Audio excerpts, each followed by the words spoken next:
Many middle leaders are daunted by the prospect of action planning.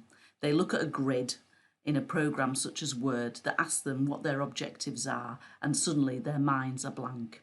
Using a graphic system such as the Thin Harvey Balls toolkit and talking to someone else can really help them to think through the actions that they need to do in a logical order, which can then be turned into a more formal action plan. It starts by considering, where are they now? What is it that they want to achieve, and why do they want to achieve it? Is it a problem that they are trying to solve? Is it a whole school priority?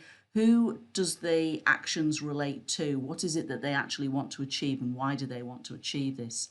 So exploring where they are now is really useful to then considering, have they got the right steps moving forward? The next section considers, what do they need to do to launch? And what do they need to do to prepare for that launch? Is it a launch within a small group of people? Is it a whole school issue that they're trying to achieve, and therefore there's a launch to the whole staff or maybe even to governors? What do they need to prepare to make sure that that launch is as successful as possible and takes the staff with them and increases their chance of being successful in achieving their goal? This then leads to, what would the key actions be in the first term? And if necessary, this can move on to thinking about term 2 or term 3, depending on how large scale the goal is that they're trying to achieve. And then importantly, it focuses on what they would need to do to ensure a strong finish. The exciting part is often the launch and the initial actions. This is where enthusiasm is at its height. But to ensure that we have impact and actually achieve the goal, it's a strong finish that really matters. Often we end up with new initiatives and new initiatives and new initiatives because we never actually got to the point where something we have launched in the past really works and is successful. The finish is tough. It's tough to get to the finish line. And there might be a further finish line after the initial one as well, because there might be a second year of implementation or a third year of implementation. So it can be a cycle that after you've got to what will you do for the strong finish, it might go back round to, and where are we now? It's important to consider the criteria for evaluating success and how they will measure that. What will be the milestones in the journey? What information will they need to collect in order to judge the level of success they're achieving, and how will they act on this information?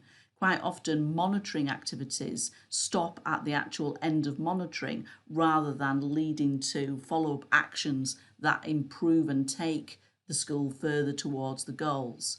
And then what's going to be really important for the success? Are there some key elements that must happen to make the action successful, the project successful? Are there any resources? Do they see any barriers? What will they need to do personally? What will assurances will they need to get from other people in order to achieve the goal?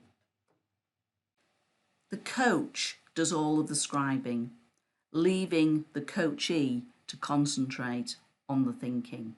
This can be done by printing the sheet on A4 paper and writing on it, or printing it A3 and writing on it, or using post-it notes. At the end of the session, both take a copy and then come back to it at a later date to review and reflect on initial conversations. Depending on the size of the project being tackled, it can take 15 minutes to 30 minutes to complete an initial overview of an activity such as this. If it's a very large-scale priority, you might need to meet more than once in order to complete the whole of the process. If middle leaders are working together, they can be allocated time first for one of them to be the coach and then to swap over so that then they become the coachee. Meet on a regular basis to review progress.